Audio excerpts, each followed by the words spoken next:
Levantador, quer saber? Diana. Só vem até aqui. Vamos pegar esse aqui.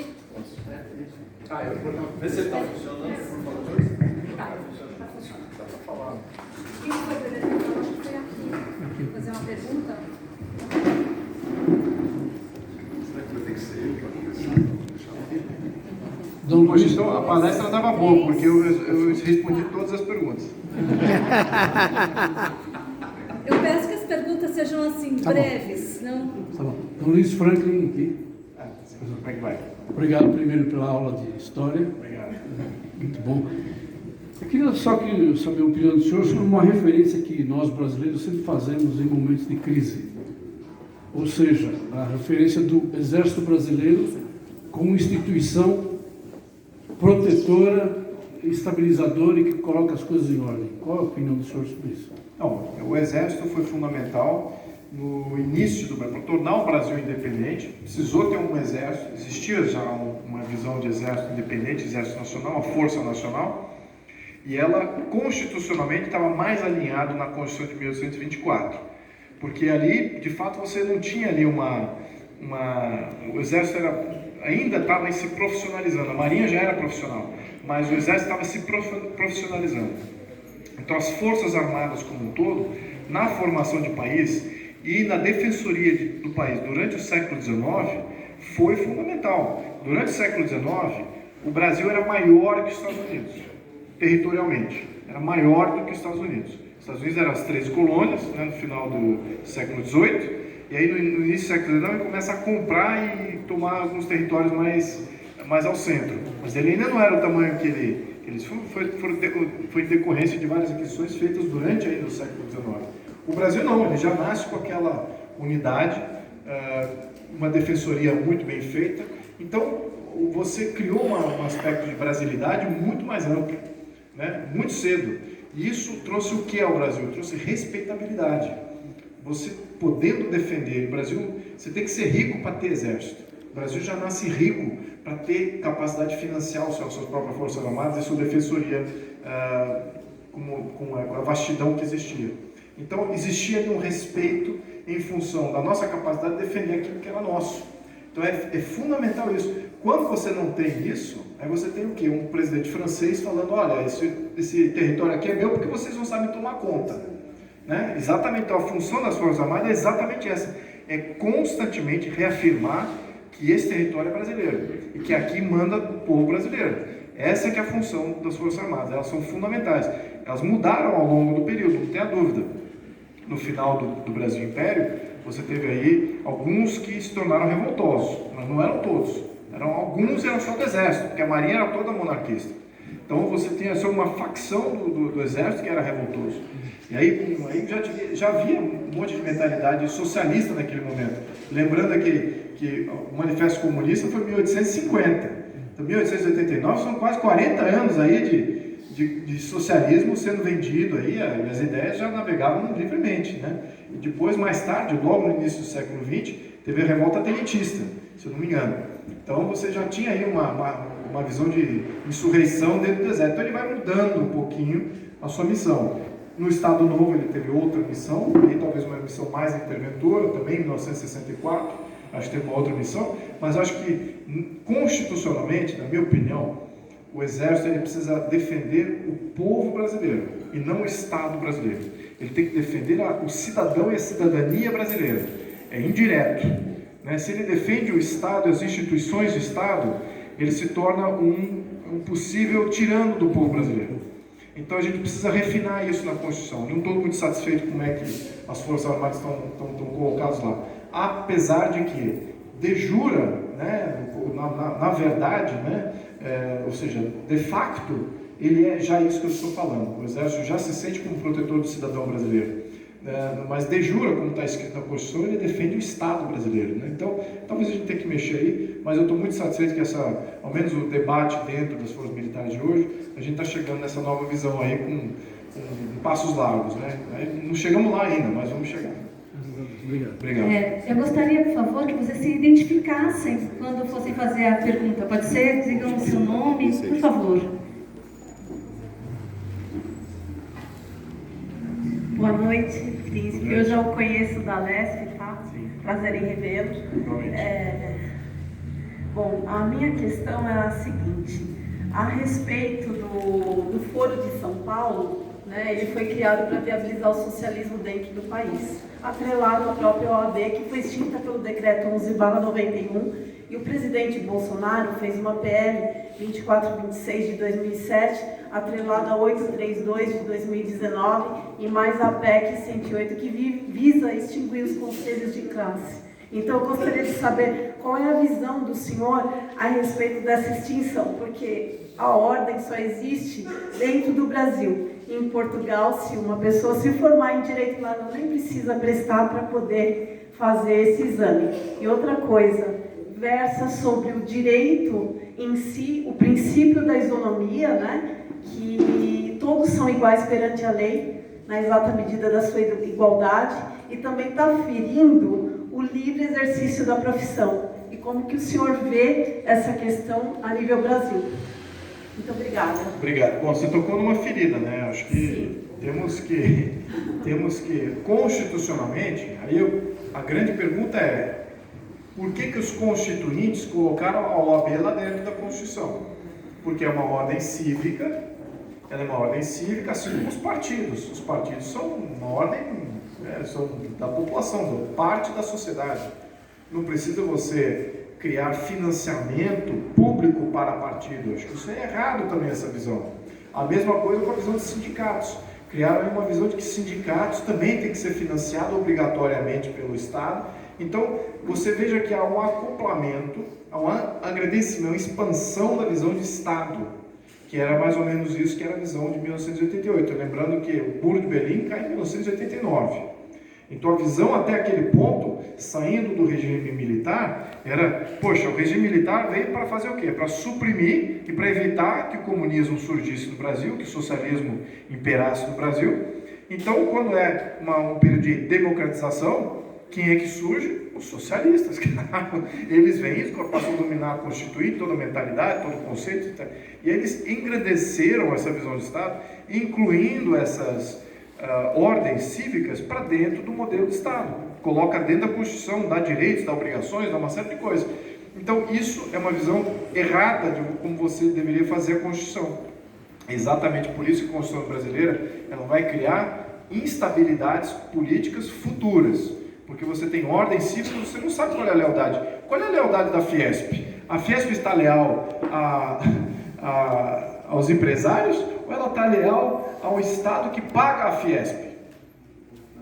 Está leal ao Estado que paga a Fiesp. Então ela quer estabelecer um arranjo ali, vira um interlocutor do que o Estado quer num momento mais granular. Mas ele não representa o empresariado brasileiro, muito pelo contrário. A mesma coisa com os outros sindicatos de classe, representam sim uma visão de Estado brasileiro, não uma visão da classe de fato como ela deveria ser, totalmente autônoma, voluntária às contribuições. A OAB pode se constituir voluntariamente, não vejo problema por isso, a liberdade de associação é plena. Agora, ela como uma entidade de Estado, aí eu vejo um grande problema, né? E a interferência que ela faz como quase que uma autarquia, que é aí que eu acho que é o grande problema. Faz projetos de lei, influi os partidos nas suas visões.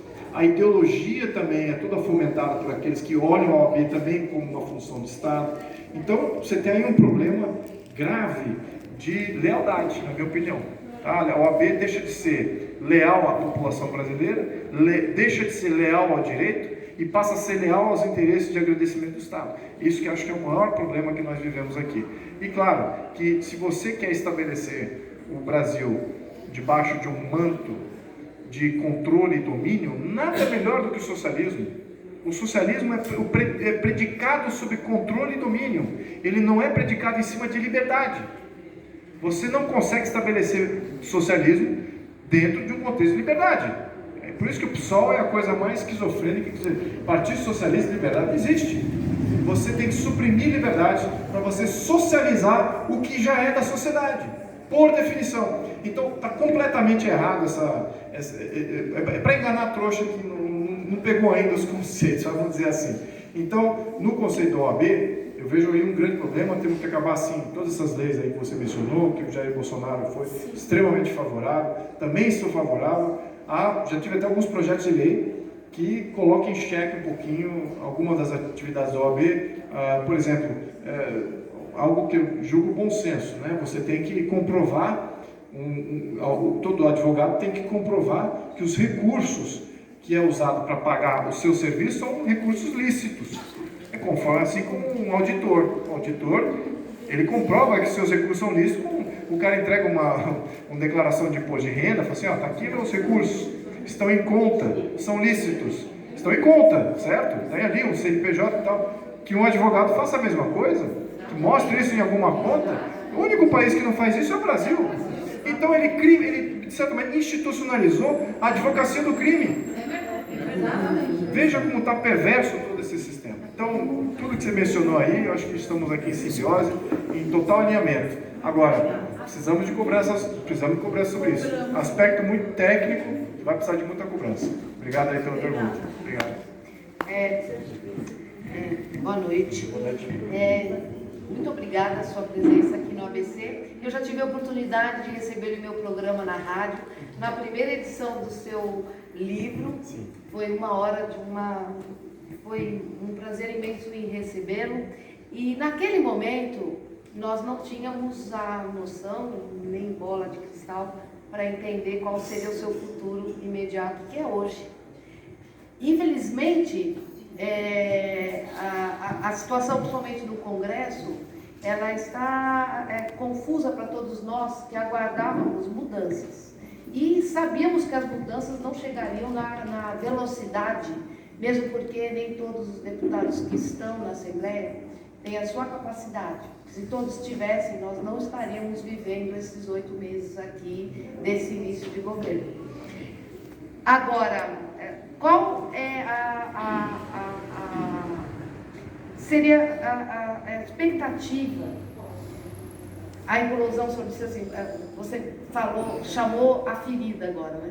Tem uma ferida sangrando no partido onde, a princípio, não é de sustentação do governo, mas a gente sabe que era ele que, pelo menos, tinha uma visão mais otimista de tudo que está acontecendo.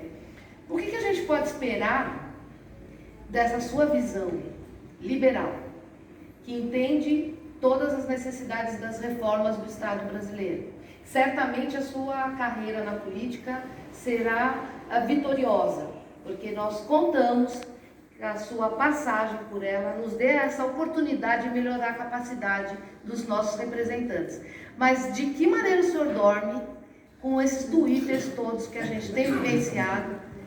E o que a gente pode esperar de apaziguamento nessa situação, porque todos nós estamos apreensivos, porque se trata do partido que elegeu o presidente e a gente, sinceramente, contamos com a sua capacidade e competência, porque está aí nesse olho do furacão, né? Luiz, aproveitando os ganchos dela, hoje o Eduardo está assumindo a liderança do partido e provavelmente ele está realinhando todas as pessoas que foram afastadas, principalmente você. Usando o gancho dela, como é que está a sua visão em termos de agora vamos montar uma estrutura, retomar, como é que está esse posicionamento? Muito obrigado. Bom, eu vou responder de uma maneira longa. Espero não ser tão longo assim, mas vai ser mais longo do que esperado. Primeiro contexto. Vamos lembrar o seguinte. Ganhamos o executivo. Temos o executivo, tem Jair Bolsonaro, ministério, em sua maior parte, extremamente bem qualificado. Alguns ali que você pode até falar, não, peraí, poxa, mas a maioria extremamente técnico e qualificado. Então temos vitória lá. Agora, o poder legislativo, nós não temos vitória. Nós temos ali o Senado, que temos 0 de renovação, só tem velhos políticos lá, velhos ex-governadores, ex-deputados estaduais, ex-deputados federais, 80% de renovação de quem era senador, só que todos já eram políticos. 0 de renovação, muitos não apoiam o Jair Bolsonaro, a maioria, vasta maioria, 90 e tantos %. Bem mais de resistência no Senado do que na Câmara. Aí você fala assim, poxa, na Câmara então ele tem amigos. O Bolsonaro tem só 10% de apoio na Câmara. Nós fazemos parte de 10% de apoio da Câmara. O resto, você tem 300 que são centrão, que como é que difícil falar, porque tem vários deputados lá do PMDB, do PSDB, do PL, do Republicanos, que DEM, PSD, exato, todos esses aí que são centrão, são fisiológicos. Ele fala assim, bom, se você me der mais dinheiro, eu vou votar nessa tua emenda aqui, eu vou apoiar essa medida provisória. O Jair Bolsonaro fala, de jeito nenhum. Já deu emenda parlamentar, já dei cargo, já dei ministério. Então a gente vai votar que nem a oposição. E quem é a oposição? 150 deputados que são fechados contra Jair Bolsonaro. Ele pode falar o seguinte, como medida provisória, vocês têm direito a respirar. E a oposição fala assim, não tem, eu vou votar contra isso aí, porque eles estão tão contra, que até o óbvio eles são capazes de votar contra. De tão resistentes que eles são a qualquer coisa que venha do governo. Então você está falando ali da Câmara especificamente, Senado esquece, 80 senadores, eu diria que 80 são contra o Jair Bolsonaro, exceto talvez o filho e mais um ou dois. Eu posso falar? Eu falo agora aqui. E na Câmara, alô, e na Câmara você tem só esses 60 deputados que são mais fiéis à Câmara. Aí você tem um partido novo, que são pequenos, 8 deputados que só querem saber de reforma econômica, qualquer pauta da área de questão de comportamento, moral, etc., não querem saber disso. Então, você está, de fato, quem apoia o Jair Bolsonaro, e agora que teve uma divisão do partido, você tem menos ainda. Né? Somos um grupo menor ainda, que foi onde chamamos ali na reta. Assim, quem quer fundo eleitoral, quem quer fundo partidário, quem quer cargo, quem quer diretório, quem quer participação no ministério, quem quer nomear para estatais, nomear para autarquias, é o pessoal de lá. Quem apoia de fato o Jair Bolsonaro abriu mão de tudo isso. Não só abrir mão, como eu fiz, quando eu assinei aquele apoio, eu estou muito ciente que eu posso ser expulso do partido, que eu não vou ter mais acesso às comissões, que eu vou sofrer todo tipo de cerceamento. Eu assinei com consciência livre, porque eu diria que a minha lealdade está com o que o Jair representa. Não é nem com o próprio Jair, porque ele pode errar também. Eu estou com aquilo que ele representa, porque eu tenho certeza que a população também está vinculada nisso. Então, eu defendo as mesmas coisas que ele representa. Usou, eu falei, bom, vou assinar aqui de livre consciência, eu tenho certeza que eu vou sofrer algum tipo de retaliação, tranquilamente, faz parte do modelo, mas vimos aí que tivemos aí a maioria do partido, né, daqueles 55, resolveu também falar, não, eu também me sacrifico, vou sofrer penalidade, vou sofrer sanção. Então, todos esses que assinaram apoio ao Eduardo Bolsonaro, que se colocou, ele nem se colocou como líder, essa é a grande falácia. Toda a imprensa falando, é uma intervenção do Jair Bolsonaro no partido. Isso é uma idiotice, uma fake news, não tem... Eu estava presente, ele fez de tudo para dissuadir a gente. Eram ali 20 deputados, o Edu quietinho, e nós falando para o Jair, bota o Edu, porque do outro lado de lá ninguém vai aceitar qualquer outra liderança que não seja ele, vai ter resistência sem dúvida, mas eu acho que vai ter aí um fator importante. E ele falou 2 vezes, não vou botar o Edu, porque o Edu vai gerar tudo isso que a gente está vendo na mídia, exatamente, vai gerar o fake news, e gerou. Então eu falei, não bota ele. Insistimos 2 vezes, aí na outra vez o próprio Edu falou assim, então tá bom, eu assumo só se for um mandato tampão. Até dezembro a gente faz uma nova eleição para uma liderança em dezembro e eu não sou candidato. Então, pô, de que maneira que isso é intervenção no partido? E foi totalmente fake news. Bom, agora entrando na questão de partido, se eu estou dormindo bem ou não, eu estou dormindo muito bem. Por quê? Eu iniciei esse processo.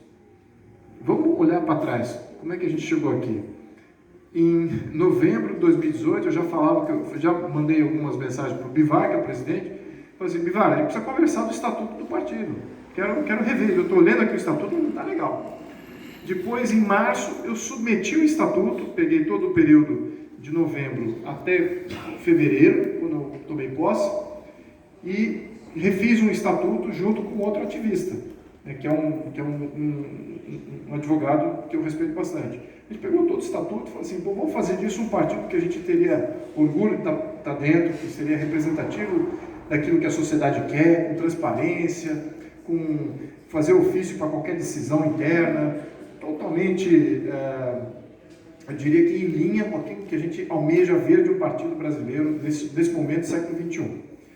Fizemos um documento lá que é muito bom.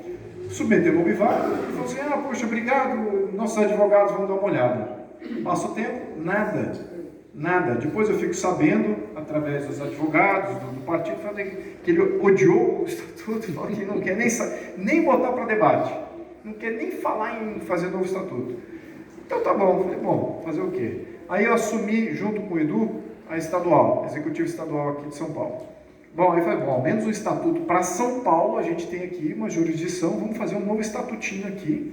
Aí fiz lá um estatuto, peguei concatenei uma sinapse do que era o estatuto maior, fiz para o estado de São Paulo, rejeitado também. Como que ele rejeitado? Não, tá bom, mas não vamos fazer isso agora, Então deixou passar também, falei, bom, estamos aqui com um problema de estatuto, de regimento interno, e estamos vendo a executiva nacional subvertendo as executivas estaduais, ou seja, agindo totalmente arbitrário. Ele, como presidente, pode fazer o que ele quiser no partido. Você vai lá e nomeia fulano para ser líder do diretório de Sorocaba ou aqui do ABC, de qualquer uma das cidades aqui do ABC. E o Bivar faz assim, não gostei, tira tudo aí, todo mundo aí, vou botar outro. Vou botar um fulano aqui que eu conheço de longa data, é meu esse cara. Então, criou uma situação de subversão do Poder Executivo Nacional, de qualquer decisão que você tome das executivas estaduais. Então, eu falei, bom, o estatuto, claro que é o estatuto atual dele, não foi revisto e tal. Eu falei, bom, como é que a gente faz isso? Eu perguntei para o advogado Admar, como é que a gente bota isso em diálogo, em debate? Eu falei, vocês têm que convocar uma Assembleia Nacional do partido. O que eu preciso para isso? Assinaturas. Coletei 35 assinaturas, com a ajuda lá da Biaquis, coletamos. No processo de coleta, o Bivar fala assim, vocês estão me traindo, vocês estão indo contra. Ele tomou aquilo como pessoal. Eu falei, como que? Está aqui no estatuto que eu posso fazer isso?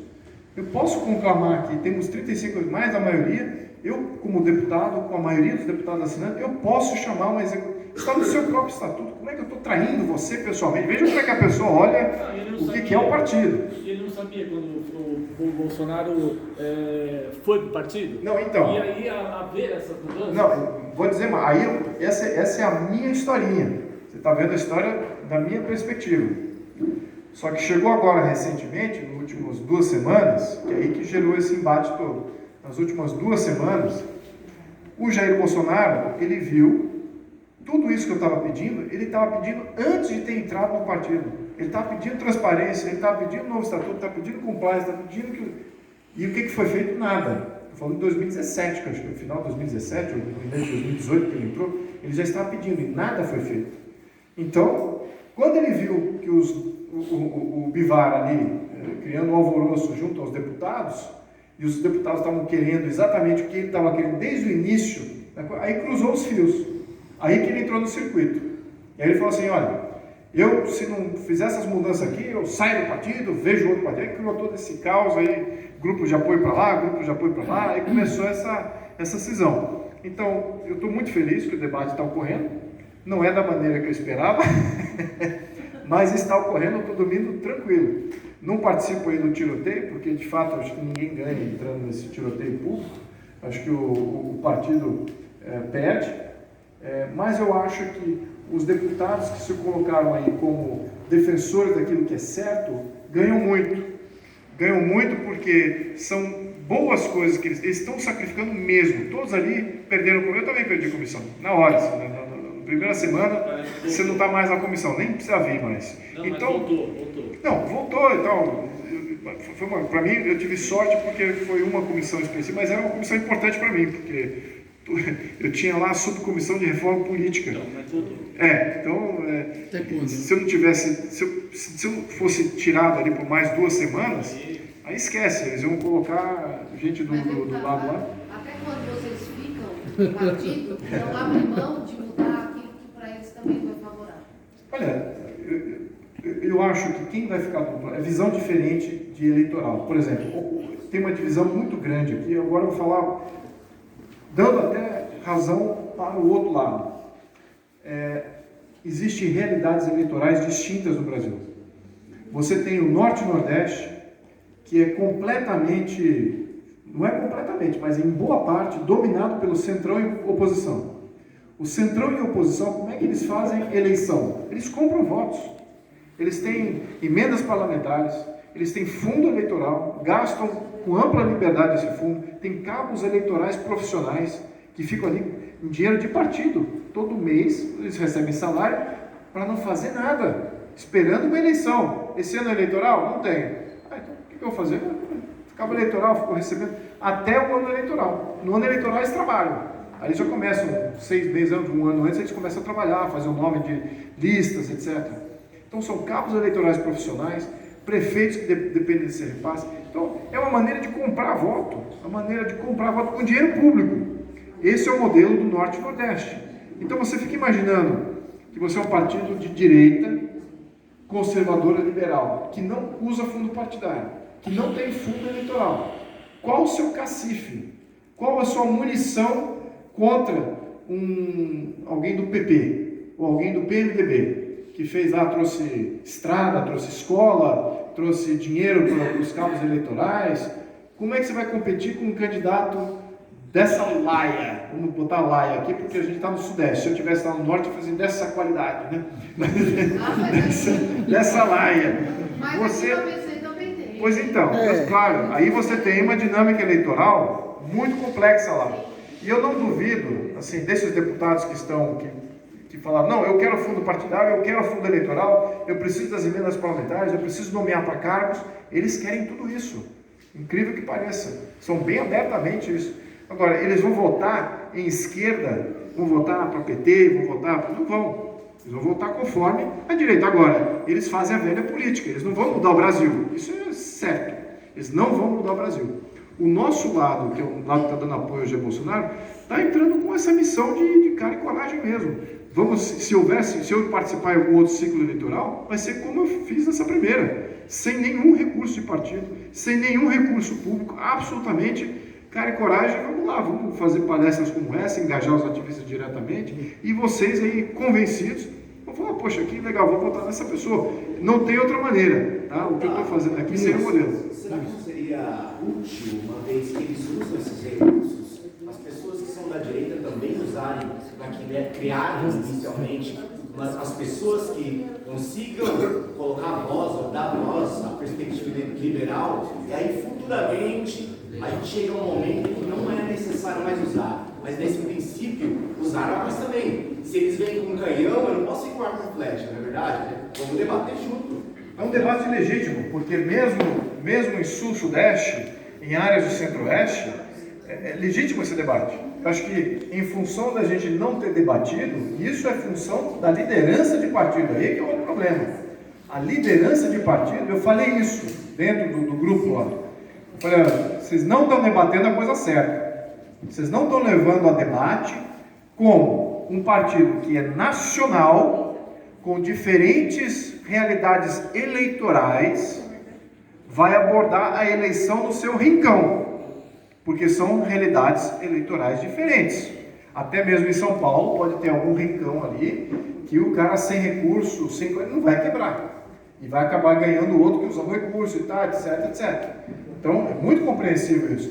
E eu acho que como partido é o maior desafio saber como fazer essa quebra. Senão, o que acontece? Se você não tiver essa solução que não foi debatida, e eu também não sei qual é, não parei para pensar em qual que seria a melhor política partidária de viver com essas duas realidades, muito porque não tive tempo, mas acho que é uma boa pergunta. Acho que eu vou ter que pensar um pouquinho para ver como fazer. Se por acaso a gente conseguir se separar num partido novo, né? Aí eu vou ter que pensar, poxa, como é que a gente entra nessas áreas lá? Porque senão você torna um partido regional. Você não deixa de ser um partido de pegada nacional. Luiz, então é isso aí. Luiz, sobre o partido, eu queria perguntar sobre o partido. Queria perguntar sobre o partido. É que ela estava na frente. Desculpa. Vamos seguir agora. Eu vou mudar um pouco o assunto. Pode levantar um pouquinho para falar. Meu nome é Ana Rocha, tá? Sou do Republicanos. Sobre pessoas em situação de rua, eu sou ativista social, tudo bem? Eu queria saber, eles não fazem parte do censo, e o ano que vem a gente tem censo. O senhor sabe disso, né? Não, estou sabendo agora. Tá? Não é feito contagem de pessoas em situação de rua.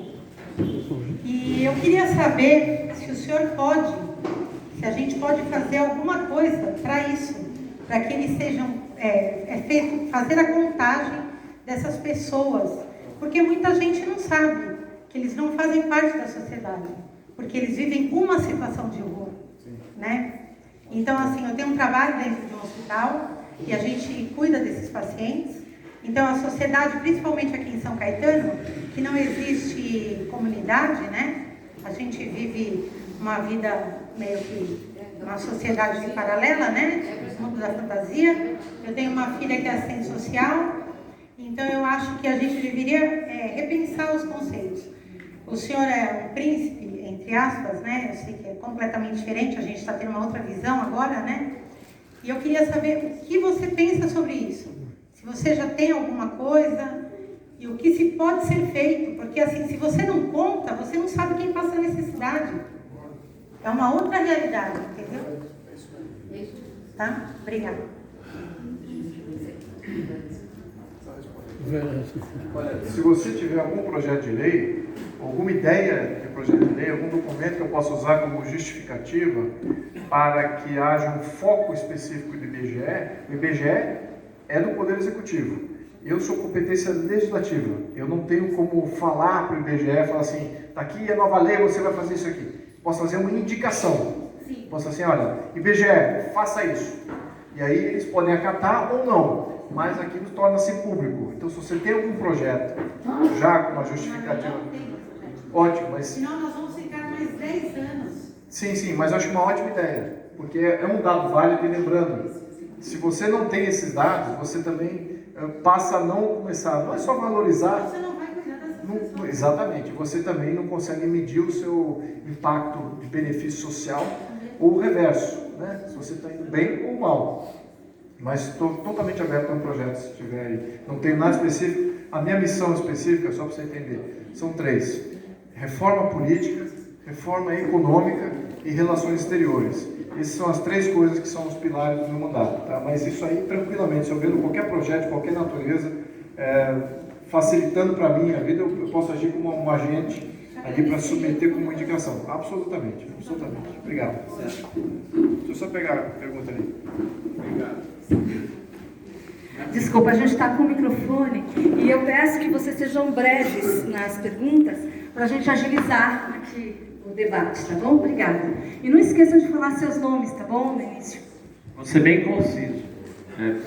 Luiz, boa noite primeiro. A minha pergunta são 2, eu vou encaixar bem curtinho. A primeira, como é que você viu a declaração do Bolsonaro na ONU exaltando nossa soberania? Essa é a primeira. A segunda é uma curiosidade minha. Essa marinha monarquista pode